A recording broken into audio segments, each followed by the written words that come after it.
Hello dear student, आज हम class 11 biological classification जीव जगत का वर्गीकरण line to line NCERT series start कर रहे हैं। तो इस चैप्टर में सबसे पहले हम जो चैप्टर पढ़ रहे हैं तो बायोलॉजिकल क्लासिफिकेशन। इस चैप्टर में मैं line to line NCERT explain करूँगी और नीट प्रीवियस ईयर में किस टाइप से क्वेश्चन पूछे गए हैं वो भी मैं बताऊँगी। ठीक है, चलिए स्टार्ट करते हैं। सभ्यता के प्रारंभ से ही मानव ने सजीव प्राणियों के वर्गीकरण के अनेक प्रयास किए। जैसे सभ्यता स्टार्ट हुई, जैसे सिविलाइजेशन स्टार्ट हुआ, तो ह्यूमन बीइंग ने बहुत सारे प्रयास किए कि चीज़ों को कैसे वर्गीकृत किया जाए, क्योंकि चीज़ें जब एक साथ मिक्स हो जाती है तो उन चीज़ों को, चाहे वो सामान हो जाए चाहे कोई भी चीज़ हो जाए, तो उन चीज़ों का अध्ययन या उन चीज़ों के बारे में हम अच्छे से जानकारी नहीं प्राप्त कर सकते। अगर हम मान लो बुक के ढेर की बात करें, सारी बुक्स एक साथ फैली हुई हैं और हमको बोला जाए कि बायोलॉजी की बुक ढूंढो, केमिस्ट्री की बुक ढूंढो या फिज़िक्स की बुक ढूंढो, तो हमको बहुत प्रॉब्लम होगी। लेकिन अगर वो एक एक रो में डिवाइड होगी तो इतनी प्रॉब्लम नहीं होगी। ठीक है, उसी तरह वर्गीकरण बहुत ज़रूरी है, क्योंकि इस अभी चैप्टर 1 में हमने पढ़ा कि 1.7 to 1.8 मिलियन स्पीसीज़ की खोज हो चुकी है। इनको कौन कौन सी किंगडम में रखें, कहाँ कहाँ रखें, तो ये सारी चीज़ों के लिए वर्गीकरण बहुत ज़रूरी है। अब वर्गीकरण के ये प्रयास वैज्ञानिक मापदंडों की जगह सहज बुद्धि पर आधारित हमारे भोजन, वस्त्र एवं आवास जैसी समान उपयोगिता के वस्तुओं के उपयोग की आवश्यकताओं पर आधारित थे। ये जो वर्गीकरण है वो सबसे पहले, अब कहाँ इतने साइंटिस्ट खोज वाले इंसान थे, पहले सहज बुद्धि पर कि हम अपने कॉमन सोच के अनुसार कैसे, हमारी उपयोगिताओं के अनुसार हम किन चीज़ों को यूज़ करते हैं उसके अनुसार हमने अलग अलग किया। जैसे कि ये भोजन, वस्त्र और आवास जैसी उपयोगिताओं के आधार पे हमने डिवाइड किया। ठीक है, उसके बाद इन प्रयासों के में जीवों के वर्गीकरण के वैज्ञानिक मापदंडों का उपयोग सर्वप्रथम अरस्तु ने किया।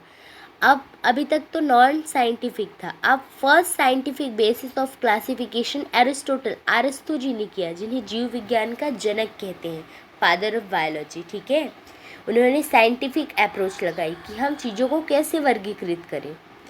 उन्होंने वर्गीकरण को सरल आकार की लक्षणों के आधार पर वृक्ष, झाड़ी एवं शाक में वर्गीकृत किया था, जबकि उन्होंने प्राणियों का वर्गीकरण लाल रक्त की उपस्थिति एवं अनुपस्थिति के आधार पर किया था। जो उन्होंने प्लांट और एनिमल का जो वर्गीकरण किया, प्लांट और एनिमल का जो क्लासिफिकेशन उन्होंने किया, तो प्लांट को सिंपल मार्फोलॉजी के बेसिस पे किया और वहीं एनिमल को रेड ब्लड सेल की उपस्थिति और अनुपस्थिति के आधार पे किया। ठीक है, उसी तरह अब हम सेकेंड आते हैं। लीनियस के काल में सभी पादपों और प्राणियों के वर्गीकरण के लिए द्विजगत पद्धति विकसित की गई।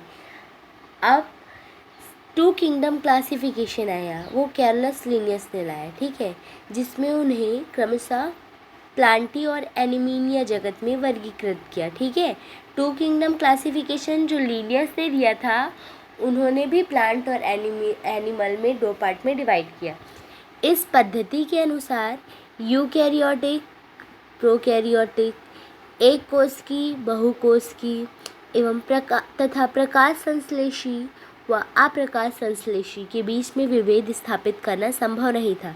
जो कैर्लस लीनियस ने क्लासिफिकेशन दिया, तो उन्होंने प्लांट और एनिमल को ऐसे डिवाइड किया कि हम उस पर क्लासीफाई नहीं कर पा रहे हैं कि कौन यूकैरियोटिक है, कौन प्रोकैरियोटिक है, कौन एक कोश की है, कौन बहुकोश की है, कौन प्रकाश संश्लेषी है, कौन अप्रकाश संश्लेषी है। ठीक है, तो हम इनके बीच में विभेद स्थापित नहीं कर सके। पादपों एवं प्राणियों पर आधारित यह वर्गीकरण आसान एवं सरलता से समझे जाने के बावजूद बहुत से जीवधारियों को इनमें से किसी भी वर्ग में रखना संभव नहीं था। अब देखो, प्लांट और एनिमल का जो क्लासिफिकेशन था वो ठीक था, लेकिन ऐसे बहुत सारे जीव हैं जिनको समझ नहीं आ रहा था कि हम कौन से वर्ग में रखें, प्लांट में रखें या एनिमल में रखें। ठीक है, इसी कारण अत्यंत लंबे समय से चली आ रही वर्गीकरण की द्विजगत पद्धति अपर्याप्त सिद्ध हो रही थी। ये जो कारण था कि हम बहुत सारे जीवधारियों को किस में रखें, प्लांट में या एनिमल में, तो ये चीज़ें कंप्लीट नहीं हो पा रही थी। इसीलिए जो इतने टाइम से टू किंगडम क्लासिफिकेशन था वो अपर्याप्त सिद्ध हो रहा था। इसके अतिरिक्त वर्गीकरण के लिए आकारिकी के साथ साथ कोशिका संरचना, कोशिका भित्ति के लक्षण, पोषण की विधि, आवास, प्रजनन की विधि या विकासी संबंधों को भी समाहित करने की आवश्यकता महसूस की जाने लगी। ठीक है, अतः समय के साथ साथ सजीवों के वर्गीकरण की पद्धति में अनेक परिवर्तन आए। ठीक है, अब पादप एवं प्राणी जगत के वर्गीकरण की इन कठिन पद्धतियों जिसमें सम्मिलित समूहों जीवधारियों में होने वाले परिवर्तन शामिल हैं, सदा ही समाविष्ट रहे हैं। इसके अतिरिक्त जीवधारियों के विभिन्न जगत की संख्या एवं उनके लक्षणों की विभिन्न वैज्ञानिकों द्वारा अलग अलग व्याख्या की गई। ठीक है, अब इस चैप्टर के दूसरे पेज की ओर हम चलते हैं। तो इसमें है सबसे पहले टेबल। तो ये जो टेबल है, इस टेबल को पूरा हमको कंप्लीट करना है अच्छे से कि किस बेसिस पे कोशिका प्रकार, कोशिका भित्ति, केंद्रक झिल्ली, काय संरचना, पोषण की विधि, प्रजनन की विधि, और एक जो इंग्लिश मीडियम वाली बुक में है वो जाति वित्तीय संबंध। ठीक है, तो यहाँ पर दिया नहीं है टेबल पे। इन सारी चीज़ों पे ये डिफ्रेंशिएशन किया गया विकासी संबंध कि किस तरीके से हम नए नए जगत की रचना कर सकें, ये सब बेसिस थे। ठीक है, अब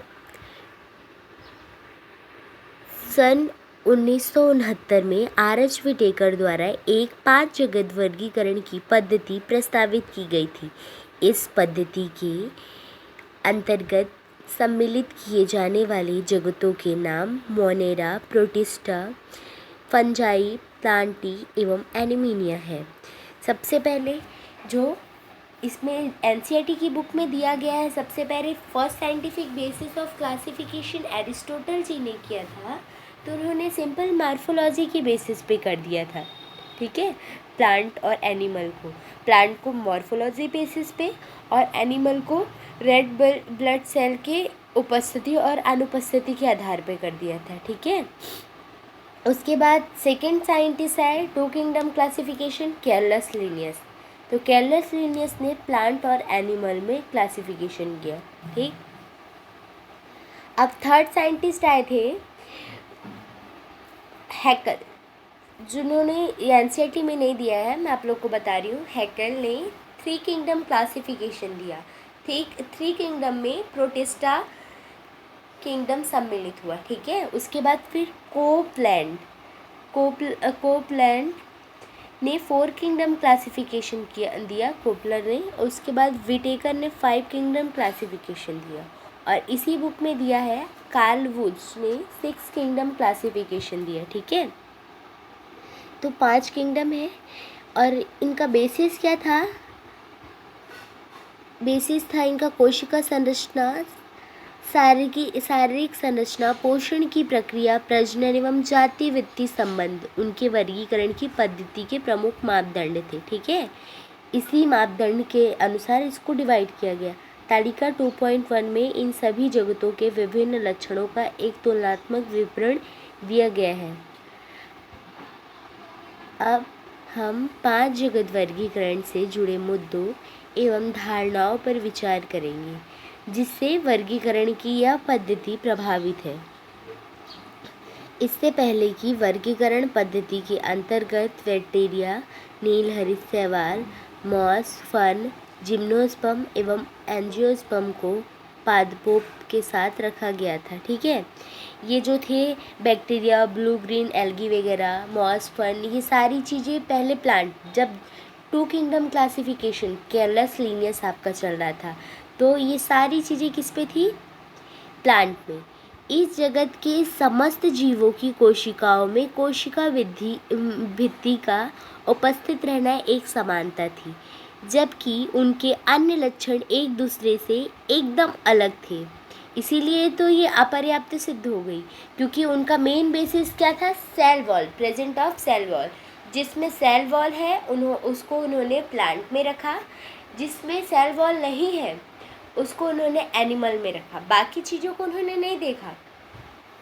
ठीक है, तो उसके बाद जबकि अनेक लक्षण एकदम अलग थे, सेल वॉल बस सेम थे जिसको प्लांट में रखा था, बाकी सब बहुत डिफरेंट थे। जीवन की 3 अनुक्षेत्र पद्धतियाँ भी प्रस्तावित की गई थी, जिसमें मोनेरा जगत को 2 अनुक्षेत्रों में वर्गीकृत किया गया तथा सारे यूकैरियोटिक जगत को तीसरे अनुक्षेत्र में रखा गया। अतः एक 60 जगत वर्गीकरण पद्धति भी प्रस्तावित की गई। या आप इस पद्धति के विषय में विस्तार से उच्च कक्षाओं में पढ़ेंगे। ठीक है, अब देखो 5 किंगडम क्लासिफिकेशन RH विटेकर ने दिया। ठीक है, 5 kingdom classification, 5 kingdom classification RH Whittaker ने दिया। अब क्या बोलते हैं, लेकिन ये क्या हुआ, जो 6, अब जैसे जैसे हम आगे बढ़ते जाएंगे वैसे वैसे ये नए बदलाव आते जाएंगे। ठीक है, अब 6 किंगडम क्लासिफिकेशन कार्ल लुईस ने दिया। उन्होंने क्या किया, जो यूकैरियोट और प्रोकैरियोट है, 6 किंगडम क्लासिफिकेशन में उन्होंने मोनेरा जगत को 2 भाग में डिवाइड कर दिया। ठीक है, ये मोनेरा जगत को 2 भाग में डिवाइड कर दिया।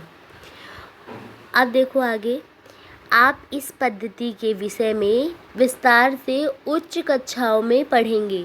प्रोकैरियोटिक बैक्टीरिया तथा नील हरित शैवाल या साइनोबैक्टीरिया को अन्य यूकैरियोटिक जीवों के साथ वर्गीकृत कर दिया गया। इस पद्धति के अनुसार एक कोष की जीव को बहुकोष की जीव के साथ वर्गीकृत किया गया, जैसे क्लेमाइडोमोनास एवं स्पायरोगैरा, इन दोनों को ना प्लांट में रख दिया गया था। लेकिन ये जो वर्गीकरण है RH विटेकर साहब की, तो उन्होंने एक कोशिकी को और बहुकोशिकी को डिफरेंट किया, क्लासीफाई किया कि इनको अलग में रखो, इनको अलग में रखो। इस वर्गीकरण में कवकों जैसे परपोषिका, पादपों जैसे स्वापोषी के बीच में विभेद नहीं किया गया, जबकि कवकों की कोशिका भित्ति काइटिन की एवं हरित पादपों की सेलुलोज की बनी होती है। देखो, जो क्लासिफिकेशन किया गया था उसमें क्या बताया गया था, हमको बस इसमें यही बताया गया था, सेल वॉल के बेसिस पे क्लासिफाई किया गया था, लेकिन ये नहीं देखा गया था कि सेल वॉल में भी कितना डिफरेंट है। जो कवक है उनकी सेल वॉल काइटिन की है और हरित पादपों की सेल वॉल सेलुलोज की बनी है। ये सारी चीज़ें कुछ भी नहीं दिखी गई थी। ठीक है, इन्हीं लक्षणों को ध्यान में रखते हुए कवकों को एक अलग जगत फंजाई के अंतर्गत रखा गया। सभी प्रोकैरियोटिक जीवधारियों के साथ मोनेरा एवं एक कोष की जीवधारियों को प्रोटिस्टा जगत में के अंतर्गत रखा गया। ठीक है, प्रोटिस्टा जगत में एक कोष की जीव आते हैं, मोनेरा जगत में एक कोष की जीव आते हैं लेकिन प्रोकैरियोटिक, कोशिका जगत में एक कोष की जीव आते हैं लेकिन यूकैरियोटिक। ठीक है, प्रोटिस्टा जगत के अंतर्गत कोशिका भित्ति युक्त क्लेमाइडोमोनास एवं क्लोरेला, जिन्हें पहले पादपों के अंतर्गत शैवाल में रखा गया था, पैरामीशियम एवं अमीबा, जिन्हें पहले प्राणी जगत में रखा गया था, क्योंकि इनमें सेल वॉल नहीं होती ना, इसलिए प्राणी जगत में रख दिया गया था, के साथ रखा गया था, जिनमें कोशिका भित्ति नहीं पाई जाती है। इस प्रकार इस पद्धति में अनेक जीवधारियों को एक साथ रखा गया है, जिन्हें पहले की पद्धतियों में अलग अलग रखा गया था। ठीक है, जैसे कि पहले की पद्धतियों में कहा जाए तो ये क्लेमाइडोमोनास क्लोरेला प्लांट में रखा गया था और पैरामीशियम और अमीबा एनिमल्स में रखा गया था, लेकिन अब इनको सबको प्रोटिस्टा जगत में रखा गया। क्यों? क्योंकि ये एक कोष की यूकैरियोटिक है। ऐसे वर्गीकरण के मापदंडों में परिवर्तन के कारण हुआ है। इसी प्रकार के परिवर्तन भविष्य में भी हो सकते हैं। जैसे जैसे लोगों की समझ बढ़ती जाएगी और टेक्नोलॉजी बढ़ती जाएगी, वैज्ञानिक विचारधाराएं बढ़ती जाएंगी, उस तरह ये सुधार भविष्य में और होते जाएंगे, जो लक्षणों तथा विकासी संबंधों के प्रति हमारी समझ में सुधार पर निर्भर होगी। समय के साथ साथ वर्गीकरण की एक ऐसी पद्धति विकसित करने का प्रयास किया है जो न सिर्फ आकार की, कायिक एवं प्रजनन संबंधी समानताओं पर आधारित हो, बल्कि जाति वित्तीय हो और विकासी संबंधों पर भी आधारित हो। ठीक है, इस अध्याय में हम विटेकर पद्धति के अंतर्गत मोनेरा प्रोटिस्टा एवं फंजाई के लक्षणों का अध्ययन करेंगे। प्लांटी एवं एनिमिया जगत, जिन्हें सामान्य भाषा पर क्रमशः पादप एवं प्राणी जगत कहते हैं, की चर्चा आगे के 2 अध्यायों में अलग अलग करेंगे। ठीक है, अब हम लोग मोनेरा जगत के बारे में पढ़ेंगे इसमें। ठीक, तो मोनेरा जगत में क्या आते हैं? सभी बैक्टीरिया मोनेरा जगत के अंतर्गत आते हैं। जितने भी बैक्टीरिया हैं वो सारे किस में आते हैं? मोनेरा जगत के अंतर्गत। ये सूक्ष्म जीवियों में सर्वाधिक संख्या में होते हैं और लगभग सभी स्थानों पर पाए जाते हैं। मुट्ठी भर मिट्टी में सैकड़ों प्रकार के बैक्टीरिया देखे गए हैं।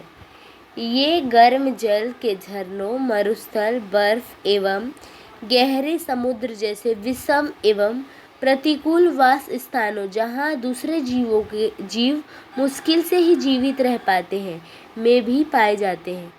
कई बैक्टीरिया तो अन्य जीवों पर या उनके भीतर परजीवी के रूप में पाए जाते हैं। ठीक है, ये बैक्टीरिया ऐसे जीव होते हैं जो हर जगह जहाँ संभव ही नहीं और दूसरे जीवों का, वहाँ पाए जाते हैं। ठीक है, बैक्टीरिया को उनके आकार के आधार पर 4 समूह, गोलाकार कोकस, जिनको बहुवचन में कोकाई कहते हैं अगर बहुत सारे हैं तो, छड़ाकार बैसिलाई और कौमाकार विब्रियो, और इसका विब्रिया बोलते हैं, सर्पिलाकार स्पाइरम या स्पाइरला में बांटे गए हैं। अब क्या हुआ, ये जो है पूरा ये कोकाई है। ठीक है, राउंड शेप में है, और ये वाला जो है ये पूरा बैसिलाई है, ये पूरा स्पाइलम है, और ये विब्रियो कॉमा शेप के, ये सारी चीज़ें हैं। ठीक है, यद्यपि संरचना में बैक्टीरिया अत्यंत सरल प्रतीत होते हैं। ठीक है, इनका जो स्ट्रक्चर होता है वो बहुत सिंपल होता है। बैक्टीरिया देखे तो होगे, छोटे छोटे किस तरह छोटे छोटे होते हैं, एकदम ऐसा लगता है कुछ है ही नहीं, एक कोष के, बिल्कुल एक एक सेल के बने हो, परंतु इनका व्यवहार अत्यंत जटिल होता है, इनका कॉम्प्लेक्स बिहेवियर होता है। चयापचय या मेटाबॉलिज्म, उपापचय की दृष्टि से अन्य जीवधारियों की तुलना में बैक्टीरिया में बहुत अधिक विविधता पाई जाती है। उदाहरण स्वरूप ये अपना भोजन कार्बनिक पदार्थों से संश्लेषित कर सकते हैं। ये प्रकाश संश्लेषी स्वापोषी अथवा रासायन संश्लेषी स्वापोषी होते हैं, अर्थात वे अपना भोजन स्वयं संश्लेषित नहीं करते हैं, अपितु भोजन के लिए अन्य जीवधारियों अथवा मृत कार्बनिक पदार्थों पर निर्भर होते हैं। ठीक है, रहते हैं। उसके बाद हम लोग आर्की बैक्टीरिया के बारे में पढ़ेंगे, जो कि मोस्ट इम्पॉर्टेंट। ठीक है, ये विशिष्ट प्रकार के बैक्टीरिया होते हैं। ये बैक्टीरिया अत्यंत कठिन वास स्थानों जैसे अत्यंत लवणीय क्षेत्र, हेलोफाई, गर्म झरने, थर्मो एसिडोफिलस एवं कच्छ क्षेत्र में थैनोजन में पाए जाते हैं। ये जो आर्की बैक्टीरिया है तथा अन्य बैक्टीरिया की कोशिका भित्ति की संरचना एक दूसरे से भिन्न होती है, इसीलिए इनको विशिष्ट प्रकार के बैक्टीरिया कहते हैं। क्योंकि बैक्टीरिया तो बहुत सारे होते हैं, लेकिन आर्की बैक्टीरिया को स्पेशल टाइप की क्यों बोले? क्योंकि इनकी कोशिका भित्ति जो है वो बिल्कुल भिन्न होती है। यही लक्षण, इनकी कोशिका भित्ति की भिन्नता के कारण ही यही लक्षण उन्हें प्रतिकूल वास स्थानों में जीवित रहने के लिए उत्तरदायी है। ठीक है। मेथेनोजन अनेक रूमिनेंट पशुओं जैसे गाय एवं भैंस के आंत में पाए जाते हैं तथा इनके गोबर से मीथेन जैव गैस का उत्पादन होता है। ठीक है। अब नेक्स्ट है यू बैक्टीरिया। हजारों बैक्टीरिया अथवा वास्तविक बैक्टीरिया की पहचान एक कठोर कोशिका भित्ति एवं एक कसाब फ्लैजिला, ठीक है, चल बैक्टीरिया, फ्लैजिला जिसमें होती है वो मोटाइल बैक्टीरिया होते हैं, चलने वाले द्वारा की जाती है। ठीक है। जो यू बैक्टीरिया होते हैं उनको हम ट्रू बैक्टीरिया कहते हैं, ट्रू बैक्टीरिया के नाम से भी जाना जाता है। इसमें यू बैक्टीरिया में हम एक बैक्टीरिया, स्पेशल टाइप के बैक्टीरिया के बारे में पढ़ेंगे जो कि है साइनोबैक्टीरिया, जिन्हें हम ब्लू ग्रीन एल्गी, नील हरित शैवाल भी कहते हैं। में इसके नाम से स्पष्ट हो रहा है नील हरित शैवाल, मतलब हरित पादपों की तरह इसमें क्लोरोफिल ए पाया जाता है तथा ये प्रकाश संश्लेषी स्वापोषी होते हैं। साइनोबैक्टीरिया एक कोश की कॉलोनी एवं तंतु में आलवण मतलब फ्रेश वाटर, जली समुद्री मरीन वाटर अथवा स्थलीय शैवाल है। इनकी कॉलोनी प्राय जेलीनुमा आवरण से ढकी रहती है। ये एक कोश के होते हैं, कॉलोनी में भी होते हैं और फिलामेंटस होते हैं। तो जो कॉलोनी में होते हैं वो जेलीनुमा आवरण से ढकी रहती है जो प्रदूषित जल में बहुत फलते फूलते हैं। बैक्टीरिया जैसे नॉनस्टॉक एवं एनाबीना पर्यावरण के नाइट्रोजन को हेट्रोसिस्ट, यहाँ गलत दिया हुआ है, टेट्रोसिस्ट लिखा हुआ है, लेकिन यहाँ जो दिया हुआ है हेट्रोसिस्ट, यहाँ सही दिया हुआ है। ठीक है। ये हेट्रोसिस्ट नॉनस्टॉक एनाबीना का जो है ये ड्राइंग है। ठीक है। हेट्रोसिस्ट सेल होती है बैक्टीरिया में। नॉनस्टॉक एनाबीना जो बैक्टीरिया है उनमें एक हेट्रोसिस्ट विशिष्ट प्रकार की कोशिकाओं द्वारा नाइट्रोजन स्थिर होता है, स्थिर कर सकते हैं। और रासायन संश्लेषी बैक्टीरिया नाइट्राइट एवं अमोनिया जैसे विभिन्न अकार्बनिक पदार्थों को ऑक्सीकृत कर उनसे मुक्त ऊर्जा का उपयोग एटीपी उत्पादन के लिए करते हैं। ये नाइट्रोजन फॉस्फोरस और कौन सा दिया हुआ है, आयरन Fe, और क्या दिया हुआ है, सल्फर जैसे पोषकों के पुनर्चक्रण में महत्वपूर्ण भूमिका निभाते हैं। देखो, आप सबसे पहले कि हमने मोनेरा जगत स्टार्ट किया। मोनेरा जगत में क्या हमने बैक्टीरिया के बारे में पढ़ा कि 16 मेंबर जो हैं मोनेरा जगत के वो बैक्टीरिया हैं। और ये बैक्टीरिया की शेप एंड साइज़ के बारे में पढ़ा कि 4 तरीके से शेप के आधार पे डिफ्रेंशिएट है, कॉमा शेप और राउंड शेप मतलब गोलाकार, और स्पाइरल शेप, रॉड शेप, ठीक है, इसके आधार पे। फिर देखिए कि बैक्टीरिया जो होती है इनका स्ट्रक्चर जो होता है बहुत सिंपल होता है, बट ये कॉम्प्लेक्स इनका बिहेवियर होता है। ठीक है। मेटाबॉलिक में भी इन्होंने बहुत सारे डिफ्रेंशिएट होते हैं और उनमें मोड ऑफ न्यूट्रिशन बहुत ज़्यादा पाया जाता है। और फिर अब बैक्टीरिया के बारे में पढ़ते हैं तो 2 टाइप की मेनली बैक्टीरिया होती है, एक आर्की बैक्टीरिया, दूसरी यू बैक्टीरिया। जो आर्की बैक्टीरिया होती है वो स्पेशल टाइप की बैक्टीरिया होती है। क्यों? क्योंकि इनको, ये जो आर्की बैक्टीरिया होती है कठिन वास स्थान, प्रतिकूल परिस्थितियों जहाँ और बैक्टीरिया सर्वाइव नहीं कर सकते वहाँ आर्की बैक्टीरिया होती है। और इनकी कोशिका भित्ति जो होती है बहुत अलग होती है, कठोर होती है। ठीक है। इसी वजह से ही सर्वाइव कर पाते हैं। फिर दूसरा है यू बैक्टीरिया। तो यू बैक्टीरिया जो है उसको ट्रू बैक्टीरिया भी कहते हैं। ठीक है। इनमें ना कोशिका भित्ति पाई जाती है और फ्लैजिला भी पाया जाता है जिसकी वजह से ये मोटाइल होते हैं। इनमें मेन एग्जाम्पल है साइनोबैक्टीरिया, ब्लू ग्रीन एल्गी।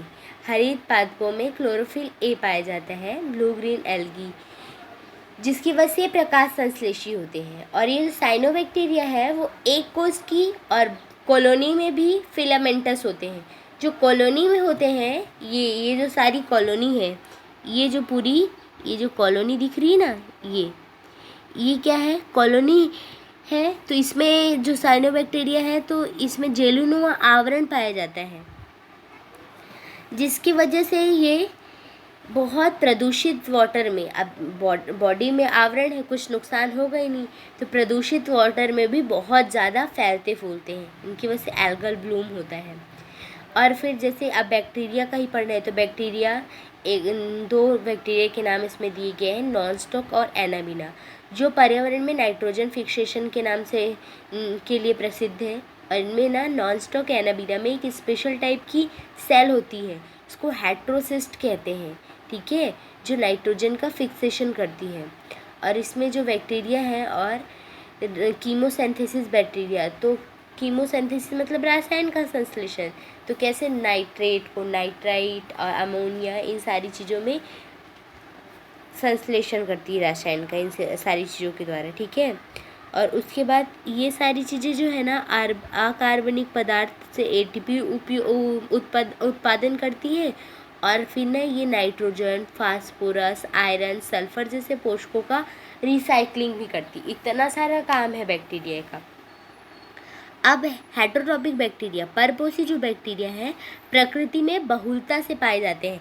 अगर बोला जाए कि सबसे ज़्यादा बैक्टीरिया क्या है, ऑटोट्रॉपिक या हेटेरोट्रॉपिक, तो हम क्या कहेंगे, जो जोमेटो से खाना मंगाते हैं, मतलब हेटेरोट्रॉपिक जो बैक्टीरिया है उनका जो परसेंटेज है वो बहुत ज़्यादा है। ये अधिकतर महत्वपूर्ण अपघटक होते हैं, मतलब चीज़ों को तोड़ना। इन परपोषी बैक्टीरिया में अनेक का मनुष्य के जीवन संबंधित गतिविधियों पर महत्वपूर्ण प्रभाव पड़ता है। ये जो बैक्टीरिया है ना बहुत सारी, तो वो बहुत सारी जो है, तो जो बैक्टीरिया है तो वो मनुष्य के लिए बहुत ज़्यादा उपयोगी होती है। जैसे कि ये दूध से दही बनाने के लिए भी हम बैक्टीरिया का उपयोग करते हैं। ये एंटीबायोटिक का जैसे प्रतिजैविक के उत्पादन में, लेग्यूम पादप की जड़, जो दाल वाले लेग्यूम पादप होते हैं ना, तो उनकी जड़ों में नाइट्रोजन का फिक्सेशन भी, स्त्रीकरण भी इन्हीं बैक्टीरिया के द्वारा होता है, ठीक है। कुछ बैक्टीरिया जो, अब हर सिक्के के दो पहलू होते हैं, तो यहाँ भी बैक्टीरिया लाभदायक है तो हानिकारक भी है। कुछ बैक्टीरिया रोगजनक होते हैं, जैसे मनुष्यों, फसलों, फार्म एवं पालतू पशुओं को हानि पहुंचाते हैं। विभिन्न बैक्टीरिया के कारण hazard, typhoid, tetanus, citrus, canker जैसी बीमारियां होती हैं, ठीक है। जैसे इसमें लिख सकते हैं हट, अरे 1 सेकेंड, बैक्टीरिया के लाभ और हानि के बारे में हम लोग पढ़ लिए, किस तरह हमारे लिए बेनिफिशियल है और किस तरह हमारे लिए हार्मफुल है। उसके बाद बैक्टीरिया प्रमुख रूप से कोशिका विभाजन द्वारा प्रजनन करती हैं, ठीक है। सेल डिवीज़न के थ्रू इनका रिप्रोडक्शन होता है। एक सेल 2 सेल में डिवाइड हो जाती है, विभाजित हो जाती है, उसके बाद ऐसे ऐसे इनका नंबर बढ़ते जाता है। कभी कभी विपरीत परिस्थितियों में ये बीजाणु बनाते हैं। ये लैंगिक प्रजनन भी करते हैं, जिनमें एक बैक्टीरिया से दूसरे बैक्टीरिया में डीएनए का पुरातन स्थानांतरण होता है। ये जो डीएनए है उसका स्थानांतरण हो रहा है, ठीक है। माइकोप्लाज्मा ऐसे जीवधारी हैं जिनमें कोशिका भित्ति बिल्कुल नहीं हो पाई जाती है। ये सबसे छोटी जीवित कोशिकाएं हैं जो ऑक्सीजन के बिना भी जीवित रह सकती हैं। अनेक माइकोप्लाज्मा प्राणियों एवं पादपों के लिए रोगजनक होते हैं, ठीक है। माइकोप्लाज्मा वाला जो टॉपिक है वो इतना सा टॉपिक है, लेकिन इतना इम्पॉर्टेंट है कि बहुत सारे क्वेश्चन इससे बने हैं नीट में, कि सबसे छोटा लिविंग ऑर्गेनिज्म क्या है, सबसे छोटा जीवधारी क्या है, माइकोप्लाज्मा। क्या माइकोप्लाज्मा में कोशिका भित्ति नहीं होती? बिल्कुल नहीं होती। ये बिना ऑक्सीजन के जीवित रह सकता है, ठीक है। और ये क्या होता है, प्राणियों और पादपों दोनों के लिए रोगजनक होता है। प्राणियों में, एनिमल्स में निमोनिया डिसीज़ कॉज करता है, और प्लांट में बहुत सारे ये पोटैटो, विच ब्रूम और लिटिल कर्ल फिंगर ब्रिंजल में ये बहुत सारी डिजीज़ कॉज करते हैं, ठीक है। अब उसके बाद हम लोग नेक्स्ट किंगडम प्रोटिस्टा, एक किंगडम कंप्लीट हो गया। अब प्रोटिस्टा किंगडम के बारे में हम लोग पढ़ेंगे। सभी एक कोष की यूकैरियोटिक को, अभी एक कोष की प्रोकैरियोटिक क्या थे, मोनेरा। अब एक कोष की यूकैरियोटिक को प्रोटिस्टा के अंतर्गत रखा गया है, परंतु इस जगत की सीमाएं ठीक से निर्धारित नहीं हो पाई हैं। एक जीव वैज्ञानिक के लिए जो प्रकाश संश्लेषी प्रोटिस्टा है, वही दूसरे के लिए पादप हो सकता है। क्राइसोफाइट, डाइनोफ्लैजेलेट, यूग्लेनॉइड, अपवंक, कवक एवं प्रोटोजोआ सभी को इस पुस्तक में प्रोटिस्टा के अंतर्गत रखा गया है। प्राथमिक रूप से प्रोटिस्टा के सदस्य जलीय होते हैं, ठीक है। यूकैरियोटिक होने के कारण इनकी कोशिका में एक सुसंगठित केंद्रक एवं अन्य झिल्लीबद्ध कोशिकांग पाए जाते हैं। क्या बोलते हैं, चैप्टर 9 हम लोग जब पढ़ेंगे सेल यूनिट ऑफ लाइफ, तो उसमें यूकैरियोटिक और प्रोकैरियोटिक के बारे में बहुत अच्छे से बताया गया है। हालांकि सबसे पहले वही चैप्टर स्टार्ट करते हैं बायोलॉजी में, बट मैं सीरियल वाइज पढ़ा रही हूँ तो इसलिए ये चैप्टर मैंने स्टार्ट किया है। तो आपको ऐसे ही थोड़ा रफली नॉलेज दे देती हूँ। यूकैरियोटिक और प्रोकैरियोटिक क्या होता है। तो प्रोकैरियोटिक जिसमें कि डिफाइंड न्यूक्लियस नहीं होता, न्यूक्लियस होता ही नहीं है, और जो झिल्लीबद्ध अंग होते हैं ना, वो भी नहीं होते हैं, केवल राइबोसोम वगैरह होता है। और यूकैरियोटिक में डिफाइंड न्यूक्लियस होंगे, सारे झिल्लीबद्ध ऑर्गेनिज्म मतलब अंग होंगे, ऑर्गन होंगे। तो ये सारी ये दोनों मेन बेसिस है यूकैरियोट और प्रोकैरियोट में, ठीक है। कुछ प्रोटिस्टा में कसाब एवं पश्माप भी पाए जाते हैं।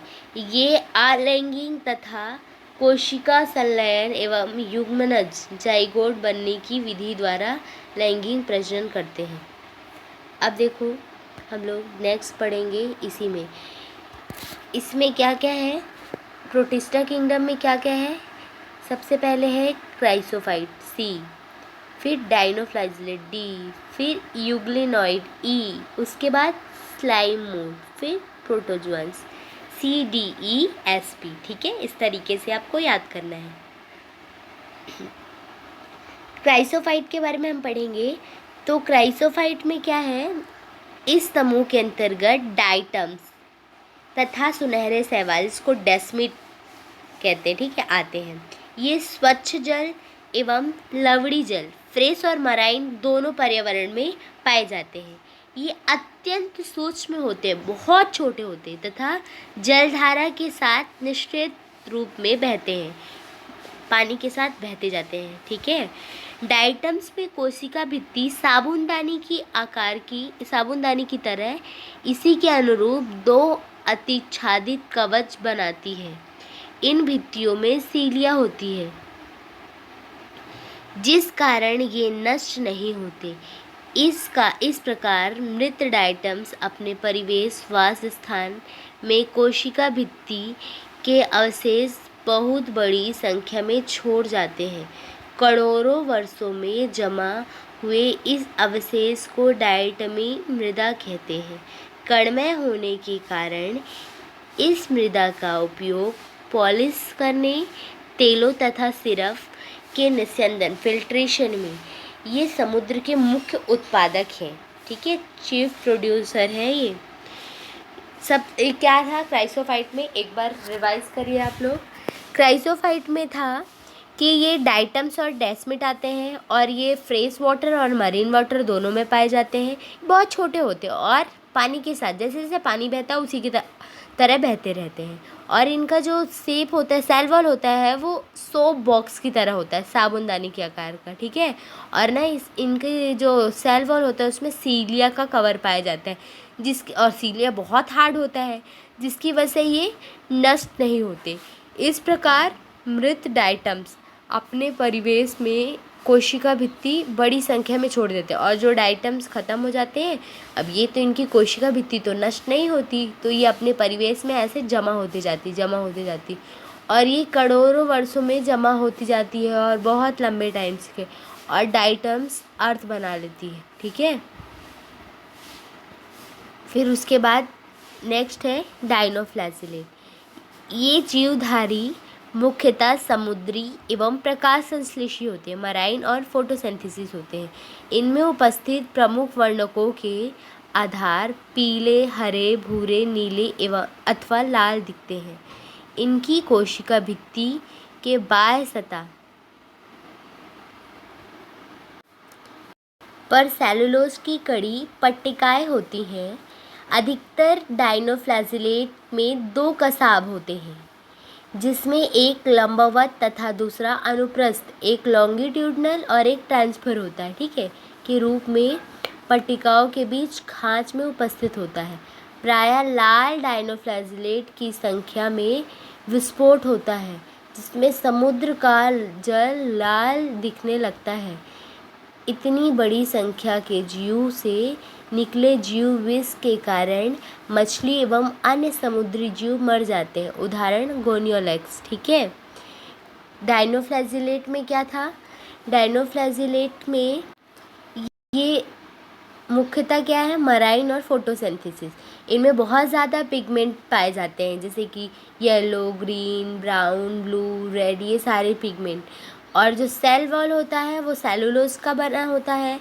और ना इनमें टू लॉन्गिट्यूडनल और ट्रांसफर, एक खांच से निकले हुए होते हैं पट्टिकाएं, ठीक है। और ना इसमें जो रेड कलर का, ये जो अलग अलग पिगमेंट है, तो रेड कलर का जो डायनोफ्लैजिलेट होता है वो बहुत ज़्यादा विस्फोट करता है, ठीक है।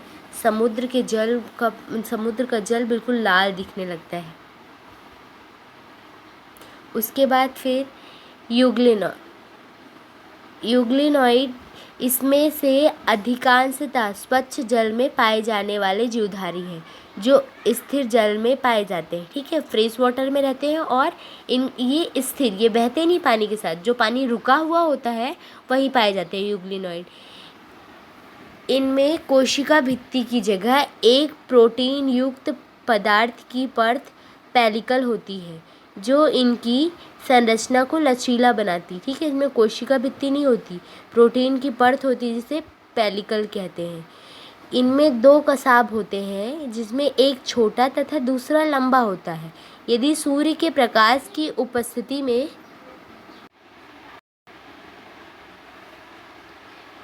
प्रोटीन युक्त पदार्थ की परत पेलिकल होती है, ठीक है, जो इनकी संरचना को लचीला बनाती है। अभी तक का क्राइसोफाइट और डायनोफ्लैजिलेट में क्या था? कोशिका भित्ति थी। लेकिन अब यूग्लिनॉइड में कोशिका भित्ति नहीं है, इसीलिए तो इसको पहले एनिमल किंगडम में रखा गया था। ये ना इसमें प्रोटीन युक्त परत पाई जाती है, जिसकी वजह से ये लचीला होता है। इनमें दो फ्लैजिला होते हैं, कसाब, ठीक है, जिसमें से एक छोटा होता है और दूसरा लंबा होता है। यदि सूर्य के प्रकाश के उपस्थिति में है तो ये प्रकाश संश्लेषी होते हैं, लेकिन सूर्य के प्रकाश के नहीं होने पर अन्य सूक्ष्म जीवों का शिकार कर परपोषी की तरह व्यवहार करते हैं, ठीक है। आश्चर्यजनक रूप से यूग्लिनाइड में पाए जाने वाले वर्णक उच्च पादपों की उपस्थित वर्णकों के समान होते हैं। उदाहरण यूग्लिना, ठीक है। अब नेक्स्ट है अवंग कवक, ठीक है। अवंग कवक स्लाइमोन। अवपंक कवक मृत पोषी प्रोटिस्टा है। ये सड़ती हुई टहनियों तथा पत्तों के साथ गति करते हुए जैविक पदार्थों का भक्षण करते हैं। अनुकूल परिस्थितियों में, जब अनुकूल परिस्थितियाँ हों, तो ये समूह प्लाज्मोडियम बनाते हैं, जो कई फीट तक की लंबाई का हो सकता है। अप्रतिकूल परिस्थिति, अनफेवरेबल कंडीशन, फेवरेबल कंडीशन में प्लाज्मोडियम बनाएंगे, ठीक है। और अनफेवरेबल कंडीशन में बिखर कर बीजाणु युक्त फलनकाय बनाते हैं। इन बीजाणुओं का परिक्षेपण वायु के साथ होता है। ये एयर करेंट के थ्रू, ये जो अनफेवरेबल कंडीशन में जो स्पोर्स होते हैं वो एयर करेंट के थ्रू बिखर जाते हैं इधर उधर, ठीक है। अब नेक्स्ट है प्रोटोजुआ।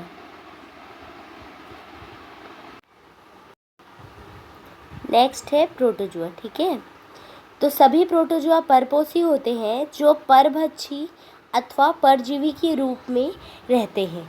ये प्राणियों के पुरातन संबंधी हुए। ठीक है, ये ना प्रिमिटिव एनिमल्स है कहा जाता है प्रोटोजुअन्स को। प्रोटोजुआ को 4 प्रमुख समूहों में बांटा जा सकता है। अमीबीय प्रोटोजुआ, ये स्वच्छ जल जो अमीबॉइड प्रोटोजुअन्स होते हैं वो ना फ्रेश वाटर में, मराइन वाटर में और मॉइस्ट में, जहाँ मृदा मतलब मृदा युक्त नमी युक्त हो वहाँ रहते हैं। ये अपने कूटपादों स्यूडोपोडिया जो होता है की सहायता से अपने शिकार को पकड़ते हैं और इनके समुद्री प्रकारों की सतह पर सीलिया के कवच होते हैं। जो देखो ये अमीबॉइड प्रोटोजुआ जो होते हैं वो फ्रेश वाटर में, मराइन वाटर में और मॉइस्ट में पाए जाते हैं। तो जो मराइन वाटर में होते हैं समुद्री प्रकारों में, उनमें ना सीलिया की कवरिंग होती है। ठीक है, इनमें से कुछ जैसे एंट अमीबा परजीवी होते हैं, एग्जाम्पल एंट अमीबा। फिर नेक्स्ट है कसाबी प्रोटोजुआ। ठीक है, जो कसाबी प्रोटोजुआ उनको इंग्लिश में बोलते हैं फ्लैजिलेट प्रोटोजुअन्स। इस समूह के सदस्य स्वच्छ अथवा परजीवी होते हैं, स्वच्छंद अथवा परजीवी होते हैं। इनके शरीर पर कसाब पाया जाता है। परजीवी कसाबी प्रोटोजुआ बीमारी के कारण है जिसमें निद्रालु स्लीपिंग सिकनेस होता है ना, निद्रालु व्याधि नामक बीमारी होती है। उदाहरण ट्रिपैनोसोमा। ये जो ट्रिपैनोसोमा है वो ना फ्लैजिलेट प्रोटोजुअन्स के कारण हो जाती है डिसीज़। फिर नेक्स्ट है सीलिएटेड प्रोटोजुअन्स। ये जलीय अथवा अत्यंत सक्रिय गति करने वाले जीवधारी हैं, क्योंकि इनके शरीर पर हजारों की संख्या में पश्चाप पाए जाते हैं।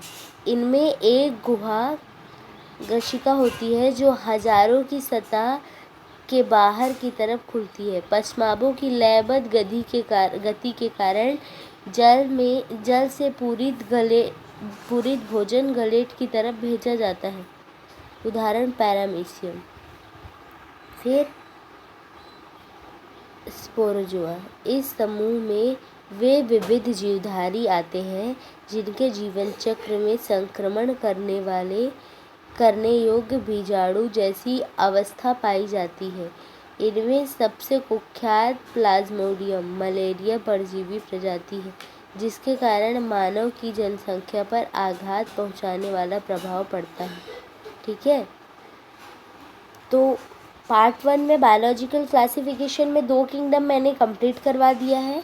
उसके बाद पार्ट 2 में मैं एनिमल किंगडम फंगाई में आगे कंटिन्यू करूँगी। ठीक है, ओके, थैंक यू।